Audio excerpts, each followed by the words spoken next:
تو جس طرح ایک غلام اور مالک برابر نہیں ہو سکتے، اسی طرح تمہارے شریک میرے برابر نہیں ہو سکتے۔ یہ اللہ نے مثالیں دے دے کے اس بات کو سمجھایا۔ آگے اللہ نے، یہ قرآن ہے اور یہ بڑی خوبصورت کتاب ہے، اور اسے جس طرح مولانا حسین علی رحمت اللہ علیہ نے سمجھا ہے نا، اس کا بھی جواب کوئی۔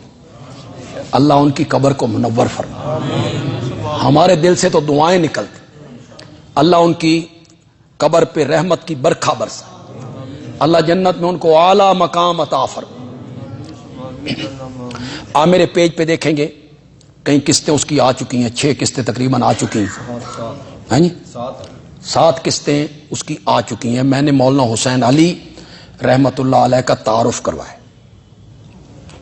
کہ علمی مقام کیا تھا، تصوف میں مقام کیا تھا، خاندان کا پس منظر کیا تھا، پڑھے کہاں تھے، کام کیسے کیا، مخالفت کیسے ہوئی۔ آپ اس پیج کو لائک کریں، بندیالوی کہتا ہے، بندیالوی، اس پر آپ کو ہر روز ایک قسط ملے گی۔ میں انشاءاللہ کوشش کروں گا کہ قرآن پاک کی 114 سورتوں کو ہر روز، کوشش تو میری یہی ہوگی کہ 15-20 منٹ میں میں اس پوری سورت کا خلاصہ بیان کروں مولانا حسین علی کی طرز پر، کہ سورت بقرہ میں کیا کہا گیا ہے، سورت آل عمران میں کیا کہا گیا ہے، اور سورت نساء میں کیا کہا گیا۔ اگر کبھی بات بڑھ گئی تو ہو سکتا ہے دو دنوں میں وہ ایک سورت مکمل ہو جائے، اگر بات بڑھ گئی تو کوشش یہی ہوگی کہ 15-20 منٹ میں اس سورت کا خلاصہ بیان کر دیا جائے۔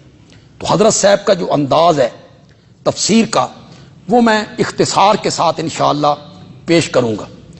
پھر میں کسی طالب علم جو یہ دور حدیث پڑھنے والے ہمارے بچے بھائی ہیں ہمارے، ان میں سے اگر کوئی قابل بچہ ہے تو وہ اسے اگر تحریر کرے، جو میں بیان کرتا چلا جاؤں گا وہ اسے تحریر کرتا چلا جائے، تو یہ ایک کتابی شکل میں بھی سامنے آ جائے، اس کا نام بھی زندہ رہے گا۔ جب وہ چھپے گی تو ترتیب دینے میں اس کا نام بھی آئے گا کہ یہ فلاں عالم نے اس کو ترتیب دیا ہے۔ افادات تو مولانا حسین علی کے ہیں، بیان میں کر رہا ہوں، ترتیب وہ دے رہا ہے۔ تو کوئی ایسا نوجوان اٹھے اسے ترتیب دے۔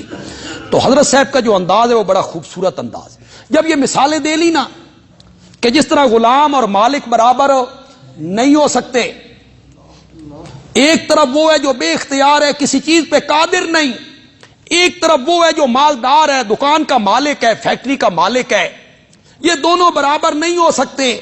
اسی طرح تمہارے معبود بھی میرے برابر نہیں ہو سکتے۔ مثالیں دے دے کے اللہ نے سمجھایا